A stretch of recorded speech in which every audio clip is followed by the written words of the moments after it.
사무엘상 18장 17절로 23절의 말씀입니다.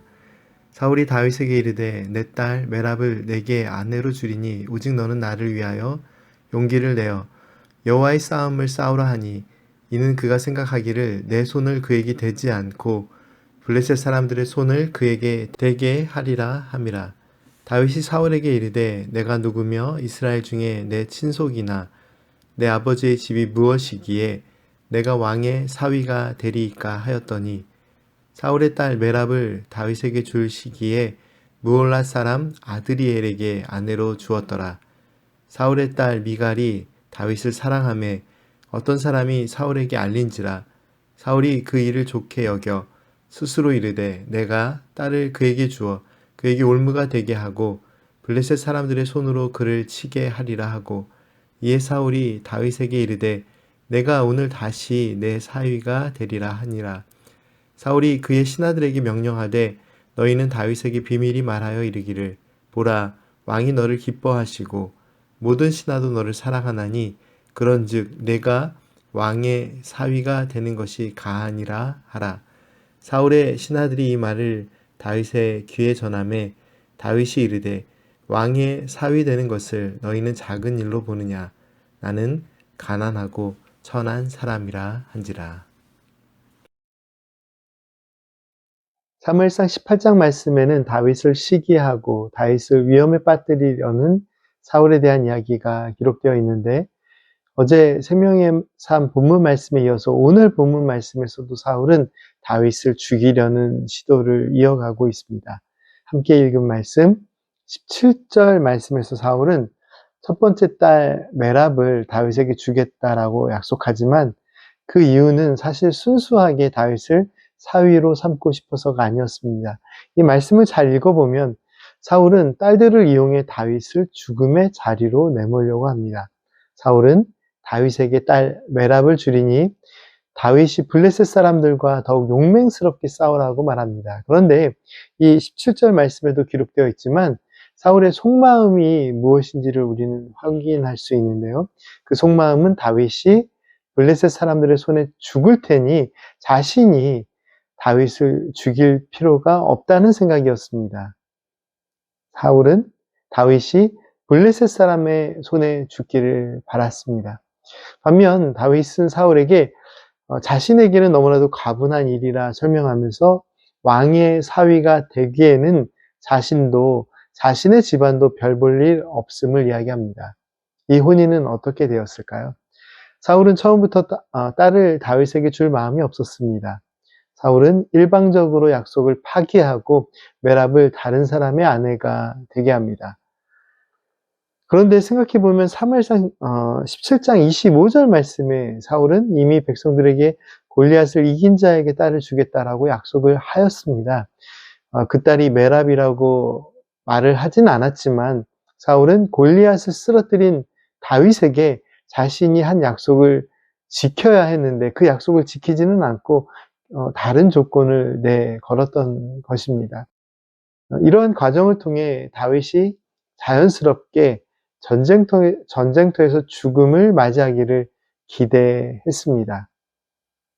이 일련의 과정들을 살펴볼 때 다윗에 대한 시기와 미움으로 가득했던 사울의 마음에는 신의라는 것이 없었습니다.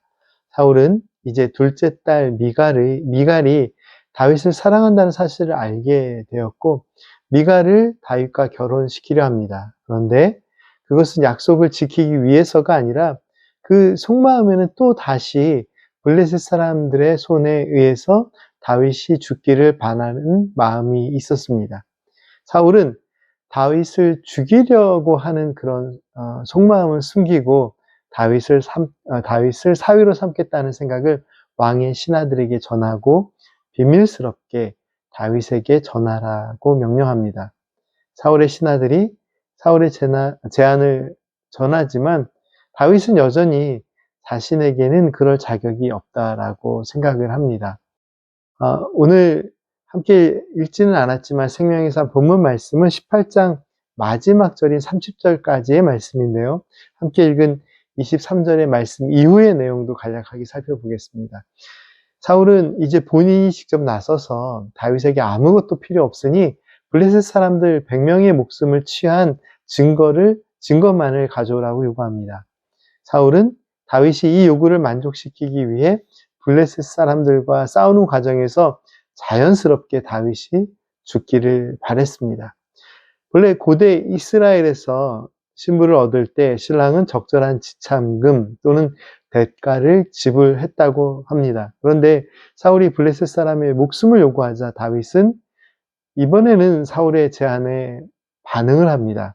왜 다윗이 이 요구에는 응했는지 말씀이 아주 정확하게 설명하고 있지는 않기 때문에 정확한 이유를 판단하기 어렵겠지만 아마도 가난하고 힘이 없었던 다윗이 떳떳하게 전쟁에서 이기고 미갈을 아내로 맞이하고 싶은 마음이 있지 않았을까 생각해 볼 수 있습니다. 아무튼 다윗은 이번에는 사울의 제안을 받아들이고 그의 부하들과 함께 블레셋 사람들과의 싸움을 진행합니다. 다윗은 당초 사울이 요구했던 블레셋 사람들의 생명을 취한 증거도 100명에서 200명으로 2배로 가져다가 왕에게 가져다 주었습니다. 그리고 다윗은 사울이 약속한 대로 사울의 딸 미갈과 혼인을 하게 됩니다. 그리고 어떻게 되었을까요? 28절 말씀부터 마지막 절 말씀을 보면 사울은 다윗이 여러 어려움들을 이겨내는 과정을 보면서 여호와 하나님께서 다윗과 함께 하신다는 사실을 더욱 깊이 생각하게 되었습니다. 그리고 29절 말씀에는 사울이 더욱 다윗을 두려워하고 평생에 다윗의 대적이 되었다라고 설명하고 있습니다. 그리고 다윗의 명성은 이스라엘뿐만 아니라 블레셋까지 퍼져 다윗이 높은 평가를 받았음을 기록하면서 18장 말씀은 끝이 납니다. 오늘은 18장 후반부의 말씀의 내용에 집중하여 말씀의 의미를 함께 살펴보았는데요. 이 말씀들을 통해 우리는 믿음으로 하나님과 동행하는 다윗의 이름이 더욱 귀하게 여김을 받고 시기와 질투 그리고 모략과 바르지 못한 악한 계획을 품고 살아가는 사울의 삶은 더욱 초라해짐을 보게 됩니다. 사울은 자신의 지혜를 계속해서 악한 방향으로 사용합니다. 딸을 이용해 다윗을 죽이려는 악한 방식을 이용합니다. 하나님께서는 우리가 악한 방식의 지혜로운 자가 되기를 원하지 않으십니다. 하나님께서는 우리가 선한 방식의 지혜로운 자가 되기를 기대하십니다. 오늘도 우리 안에 주어진 삶을 살아가면서 하나님의 선하신 뜻을 따라 악한 것에는 미련하고 선한 것에는 지혜로운 삶을 살아가는 저와 성도님들의 삶이 되시기를 간절히 소망합니다. 함께 기도드리겠습니다. 은혜의 하나님, 하나님의 말씀을 의지하고 선하신 하나님의 뜻을 따라 살아가는 은혜의 삶을 저희들이 살아가게 하옵소서. 사랑하고 섬기며 거룩한 믿음의 삶을 살게 하시고 악한 데는 미련하고 선한 데는 지혜로운 삶을 살게 하옵소서. 예수님의 이름으로 기도드립니다. 아멘.